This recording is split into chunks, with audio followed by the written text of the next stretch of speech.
వచ్చి పడుతుంది మీద మీద పడకుండా మాట్లాడు ముందు. అది నువ్వు ట్రాన్స్ కదా? కాదు మేడం. బిగ్ బాస్ జడ్జీలకు నా ఓపెన్ ఛాలెంజ్. బాస్ లోకి వెళ్ళడానికి టాలెంట్ కావాలి కానీ జెండర్తో సంబంధం ఏంటి? నేను ఇప్పుడు మీకు పెడుతున్నాను అగ్ని పరీక్ష. బీటెక్ చదివిన ఈ ట్రాన్స్జెండర్ ఉమెన్ విశాఖ సిగ్నల్ దగ్గర భిక్షాటన చేసుకుంటూ ఉంది. ఈమెకు ఈ సిగ్నల్ నుంచి ఏదో ఒక ఉద్యోగం ఇప్పించాలని నేను ఒక ఛాలెంజ్ తీసుకున్నా. నా రహస్య కెమెరాలో దాగిన ఆ నిజాల్ని బయట ప్రపంచం ఖచ్చితంగా తెలుసుకుని తీరాలని చెప్పి ఇప్పుడు ప్రసారం చేస్తున్నా. చివరికి ఆమె సిగ్నల్ నుంచి ఆఫీస్కు వెళ్ళిందా? సుమారు 2 ఏళ్ల కిందట విశాఖపట్నంలో నేను షూట్ చేసిన ఒక వీడియో ఈ సందర్భంగా నాకు గుర్తుకొచ్చింది. విశాఖపట్నంలో ఇది మనం ప్రతిరోజు చూసే దృశ్యమే. ఎందుకో ఆ రోజు నాకు ఆగాలనిపించింది. Hello hello hello hello hello sir మీరు బిగ్ బాస్ కదండి? బిగ్ బాస్ చూసారా? చూసామండి. Thank you sir.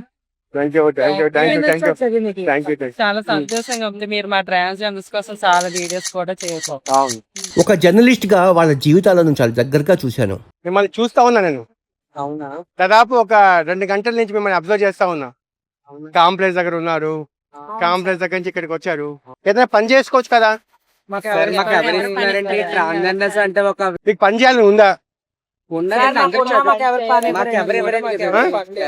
నిజంగా చదువుకున్నారా మీరు? ఏం చదువుకున్నా చెప్పు. బీటెక్ చేశాను. బీటెక్ చదివి నువ్వు భిక్షాటన చేస్తున్నావా? అసలు నువ్వు ట్రై చేసావా ఉద్యోగం కోసం? వేరే జాబ్స్ కి వెళ్ళేటప్పుడు నాకు ఒక అమ్మాయిలా ఉండాలని ఉంది. ఆ అమ్మాయిలా వేరే జాబ్స్ కి వెళ్తూ ఉంటే వాళ్ళు ఆ అబ్బాయిలా వస్తే నేను జాబ్ ఇస్తాను, అమ్మాయిలా వస్తే నేను జాబ్ ఇవ్వను. ఆ అమ్మాయిలా నీకు జాబ్ ఇచ్చానంటే ప్రతి ఒక్కరు ఒక ఇజ్రాకి జాబ్ ఇచ్చావని నేను నిజంగానే ఫేస్ చేశాను. ఏం చదువుకున్నావు? నువ్వు చదువుకున్నావా? 10th క్లాస్ వరకు చదువుకున్నాను. నువ్వు చదువుకున్నావా? 9th వరకు చదివాను సార్. మాకు ఇంకా చదువుకోవాలని ఉందే సార్. కాకపోతే మేము ఇజ్రాస్ అయిపోవడం వల్ల స్కూల్లో కూడా హ్యాండిల్ చేయడం వల్ల మానేసాం సార్. మేము అడుగుతాను వాడు ఉద్యోగం ఇవ్వడానికి ఇస్తామా లేదా అని చెప్పి చెప్తా.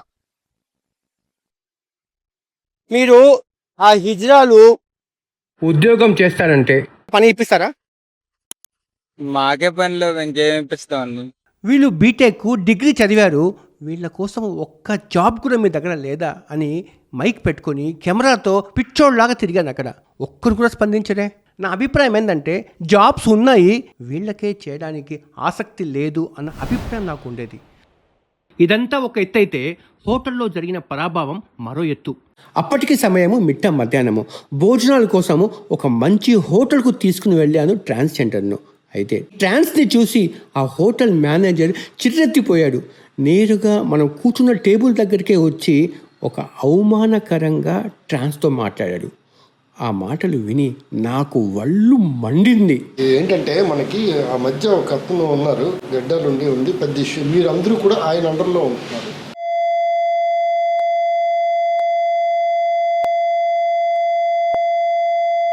Is it correct or wrong? మీలో మీకు యూనిటీ లేదు, లేకపోతే ఈరోజు నేను ఒక్క నిమిషం ప్లీజ్ రా. ఎలాగైనా ఈ మేనేజర్కి బుద్ధి చెప్పాలి అని నేను కావాలని సమయాన్ని వృధా చేస్తూ అదే హోటల్లో ఫుడ్ ఛాలెంజ్లు పెట్టాను. సమయాన్ని వృధా చేశాను. అయితే అక్కడ మేము కాసేపు నవ్వుతూ సరదాగా గడుపుతూ ఉంటే మరోవైపు ఆ మేనేజర్ మాత్రం కుళ్ళుకుంటూ ఉండడము నాకు ఆనందాన్ని ఇచ్చింది. 10 నిమిషాలు టైము. 10 నిమిషాల్లో ఎవరు ఎక్కువ తింటే వాళ్ళకు ఫస్ట్ ప్రైజ్ మనీ ఉంటుంది. సెకండ్ వచ్చిన వాళ్ళకు సెకండ్ ప్రైజ్ మనీ ఉంటుంది. ఓకేనా? రెడీ? Ready sir.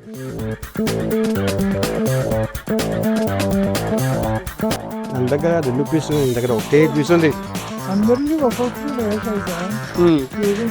లేదు ఒకటి 2 ఉంది. ఆ అమ్మాయి దగ్గర 1 2 ఉంది. టైం అయిపోతుంది చూడు. డబ్బులు రెడీగా ఉంది, కానీ వెయిట్ చేస్తూ. ఇంకా 7 మినిట్సే ఉంది. కిందంగానే తిను, తొందర ఏం లేదు. డబ్బులు ఎలాగో వస్తాయి. నువ్వు వాటర్ తాగు, ఫస్ట్ వాటర్ తాగు. నువ్వు ముందు బ్యాటింగ్ అయ్యా, ఇలాగ ప్రైజ్ మనీ నీకే వచ్చేటట్టుగా ఉంది. చిన్నగా తగ్గు. ఇంకా 4.5 మినిట్ ఉంది. ప్రశాంతంగా తినండి. చూడు చికెన్ చూడు, నీకోసం ఎంత బుజ్జి ముందు వెయిట్ చేస్తా ఉంది. ఈ అమ్మాయి చూడు ఇలా దూసుకుపోతుందో. ఆ అమ్మాయికి అక్కడ బిర్యానీ కనిపించట్లేదు, ఇక్కడ ప్రైజ్ మనీ ఒకటే కనిపిస్తూ ఉంది. కానీ ఫస్ట్ ప్రైజ్ గెలుచుకుంది రవళి. నీ చేతుల మీదకి ఇచ్చే ఫస్ట్ రవళికి. సిస్టర్ ఫస్ట్ ప్రైజ్ తెలుసుకుంది. ఇది సెకండ్ ప్రైజ్. చైత్రాకి వచ్చి సెకండ్ ప్రైజ్. నువ్వు ఇవ్వమ్మా. హ్యాపీనా? Thank you. ఓకే, ఇప్పుడు మన సోషల్ ఎక్స్పెరిమెంట్లో నెక్స్ట్ పార్ట్ 2. ఇది చాలా కీలకం మన ఎక్స్పెరిమెంట్లో. ఏంటంటే కొన్ని షాప్స్ దగ్గరికి వెళ్ళి మనం చదువుకున్న చదువు సర్టిఫికెట్ వాళ్ళు చూపించి ఉద్యోగం కావాలి అని చెప్పి చాలా పొలైట్గా అడుగుతాం. చూద్దాం వాళ్ళ రెస్పాన్స్ ఎలా వస్తుందో. Okay, ready? రెడీ. తెలుగో ఎస్ సార్. ఎక్కడైనా జాబ్ కోసం వెళ్ళి అడిగేటప్పుడు మన లుక్ కూడా చాలా important. Look and feel very very very very important. అందుకోసమే కంప్లీట్ వాళ్ళ యొక్క లుక్ అండ్ ఫీల్ చేంజ్ చేయడానికి ఇక్కడ తీసుకొచ్చాను. డ్రెస్సెస్ని సెలెక్ట్ చేస్తున్నారు. ఈ డ్రెస్లు వేసుకునే వాళ్ళు షాపుల దగ్గరికి వెళ్ళి భిక్షాటన కాదు, జాబ్ కావాలని అడుగుతారు.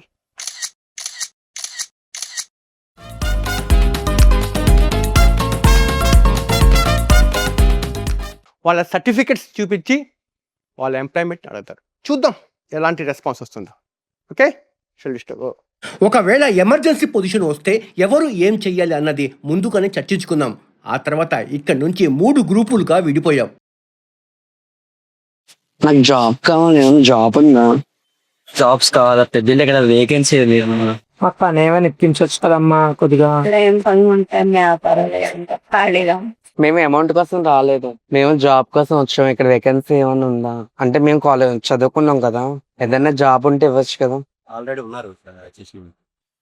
అనియా మాకు ఏమైనా పని ఇవ్వనియా, ఇక్కడ చేస్తాము, ప్లేట్లు తోముతాము, ఏదైనా పని చేస్తాము. ఎక్కడైనా పర్లేదా? ఎక్కడైనా పర్లేదు, మాకు మంచిగా ఒక పని ఇప్పించు. టైం కొంచెం పైన మీ షాప్ లో మాకు ఏమైనా జాబ్ ఉందా? వేకెన్సీ. ప్రెసెంట్ అయితే ఏం లేదు. నమస్తే అండి, మీ షాప్ లో ఏదైనా పని ఉంటే ఇస్తారా? ఏదో చిన్న పని అయినా ఇవ్వండి. బాగా చదువుకున్నానండి, అయినా కూడా నాకు చిన్న పని, బయట ఎక్కడ పనులు ఇవ్వటం లేదు. చిన్న పని ఉన్నా చూడండి. మాకు జాబ్ కావాలి సార్. కాకపోతే ఏంటంటే కస్టమర్స్ రావడానికి కొద్దిగా ఇబ్బంది అవుద్దేమోనని. లేదు సార్, ఇది ఒక మీరు ఏమైనా కావాలంటే తీసుకుని వెళ్ళండి. ఆ మాట అన్నా చాలండి. మాకు ఇక్కడ ఏమైనా జాబ్ ఉంటే ఇవ్వండి. ఏ పని లేదమ్మా, ఎలాంటమ్మా, మాకే వ్యాపారాలు ఏడుస్తున్నాయి ఇక్కడ. అండి పర్లేదండి, చిన్నది ఏమైనా లేదమ్మా, ఎల్లమ్మా ఎల్లు. అనియా అగా అవి క్లీన్ చేయమన్నా క్లీన్ చేస్తాం అనియా. ఎలాంటమ్మా, ఎందుకు అనియా ఇవన్నీ కడగమంటే కడుగుతాం అనియా. అనియా ప్లీజ్ అనియా ఇవ్వండి అనియా. ఇవి కడగమన్నా కడుగుతాం అనియా. ఎలాంటి మాకే వ్యాపారాలు ఇక్కడ ఖాళీ కూర్చున్నా. నమస్కారం అండి, నేను ఒక టౌన్ జెంట్ అండి. నాకు జాబ్ కావాలి, జాబ్ ఇస్తారా? జాబ్స్ లేవు ఇక్కడ, వేకెన్సీలో జాబ్ కూడా లేదు. హాయ్ తమ్ముడు. హాయ్, నాకు ఇక్కడ పని ఏమైనా ఇప్పిస్తావా నాన్న? డబ్బులకు రాలేదు నాన్న, నేను ఈ డబ్బులకు రాలేదు. నా నంబర్ తీసుకోరే. మర్యాదగా మీ మీద పని అడుక్కోవడానికి వచ్చాం. అనే గురించే చెప్తున్నాను. నువ్వు ఇస్తావు నాకు పని? అర్థమవుతుందా? పడాలంటే నాకు వచ్చి పడుతుంది. పాడైతే పడలేదు, నువ్వేమి యాక్టింగ్ చేసి ఇక్కడ. నువ్వు అంతకంటే దీని తాలూకు ఓనర్ అక్కడ ఉన్నారంట సార్. ఈ పక్కన అబ్బాయి ఏమొచ్చి నా నెంబర్ తీసుకొని నైట్ వర్క్ ఇస్తాను అలా మాట్లాడుతున్నారు సార్. ఇప్పుడు ఇలాగ చూశారు కదా, మీకు ఏమనిపించింది? వాళ్ళు బీటెక్, డిగ్రీ, ఇంటర్ చదువుకున్న వాళ్లకు జాబ్ కోసం వెళ్తే జాబ్ ఇవ్వరు. పరువు పోద్ది అని చెప్పి జాబ్ రిజెక్ట్ చేసిన వాడు ఒకడు, నైట్కి వస్తావా అని చెప్పి అడిగిన వాడు ఇంకొకడు ఉండి వచ్చి మీరు జాబ్కి వస్తే మా కస్టమర్లు వెళ్ళిపోతారు, మరి తోటి ఎంప్లాయీస్ వెళ్ళిపోతారు. ఇది ఆన్సర్. ఇదన్నీ మీకు సాక్ష్యాధారాలతో మీ ముందుకు పెట్టాలనే ఉద్దేశంతోనే ఈ ఎక్స్పెరిమెంట్ చేశాం. అంటే కలగానే ఉంది మాకు. అది మేము నమ్మలేకపోతున్నాం సార్. మీలాంటి సెలబ్రిటీ తో మేము పని చేయడం మాకు ఇప్పుడు నాకు ఎక్కువ పొగిట్టు నాకు డైజెస్ట్ కూడా కాదు ఇది బిస్కెట్. చాలు ఇంకా చాలు. ఇంట్లో వాళ్ళు కూడా వాళ్ళకు సమానంగా చూడరు మిగతా పిల్లల్లాగా. సమాజం ఆదరించదు.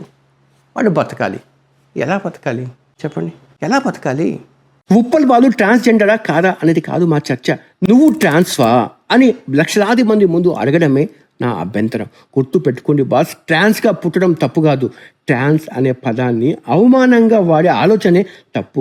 మారాల్సింది వాళ్ళ గుర్తింపు కాదు, మన దృష్టి. సిగ్గుపడాల్సింది వాళ్ళు కాదు, వాళ్ళని చూసి నవ్విన ఈ సభ్య సమాజం. నేను ఈ బిగ్ బాస్ జడ్జెస్కి ఒక ఓపెన్ ఛాలెంజ్ ఇచ్చాను కదా, అదేంటంటే చదువుకున్న ఈ ట్రాన్స్కు ఒకే ఒక్క వ్యక్తికి ఉద్యోగం ఇప్పించండి. నేను ఈ కెమెరా ముందుకు వచ్చి మిమ్మల్ని సెల్యూట్ అని చేస్తాను. ఈ వీడియో చూసి ఒక్కరు వీళ్ళ మీద తమ అభిప్రాయాన్ని సదాభిప్రాయంగా మార్చుకున్న నా వీడియో సక్సెస్ అయినట్టే. ఈ వీడియో చేయడానికి సహకరించిన ఆ ట్రాన్స్ కమ్యూనిటీకి సంబంధించిన సోషల్ యాక్టివిస్టులు ప్లస్ కమ్యూనిటీ ఎల్డర్స్ కూడా ధన్యవాదాలు తెలుపుతున్నాను. వాళ్ళ పేరున కుదిరితే ఒక లైక్, నచ్చితే ఒక షేర్, కామెంట్ చేయడం మాత్రం మర్చిపోకండి బాస్.